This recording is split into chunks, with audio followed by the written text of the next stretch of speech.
who is in charge of the cleanup? For 4 days, we've been trying to get an answer to one question: how much total shoreline has been impacted by the oil since the spill started? But the united command of the government and BP has steadfastly refused to answer our question. All they will say is that as of tonight, 52 miles of shoreline are currently impacted. And add to that the complaint from the Gulf that cleanup efforts are disorganized 59 days into the spill. Once again, we want to show you the organization chart showing the labyrinth of agencies involved in decision making. And David Muir was with two frustrated governors today. David? So frustrated, Diane. I'm standing on one of those giant barges tonight with the tanks meant to be vacuuming up the oil. It should be out well into the Gulf doing its work tonight, but on day 59, trying to figure out why it's still docked here and who's in charge was, well, exasperating. Case in point, Barges, Louisiana, where for the last 24 hours, those barges carrying giant vacuums sat here under orders not to move.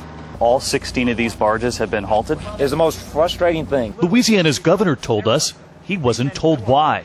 The president has said you can pick up the phone and call him. Did you tell him this? Did you call him? We talked to the White House yesterday. They promised us they were going to get it done as quickly as possible. And the problem is that every time you talk to somebody different in the Coast Guard, you got a different answer. Jindal says at one point the Coast Guard said it couldn't find the people who put those barges together. So who's in charge here? Well, the Coast Guard's the one that stopped them from going to work. But as governor of this state, can't you say, stay out there, stay working? Coast Guard came and shut them down. And then today, while we were there, word from the Coast Guard saying, go ahead. If you look behind me, you can see the first of the barges now heading back out into the Gulf after learning they can actually use them again. 16 of them have been sitting here. These vacuums all hooked up, ready to go.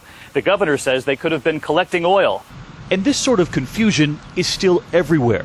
In Alabama today, Governor Bob Riley told us he asked the Coast Guard to find ocean boom tall enough to handle ocean waves. They went all the way to Bahrain to find it. And when it came time to deploy it here, it was picked up and moved to Louisiana. Without it, oil came ashore in Alabama. Who's in charge here? Great question.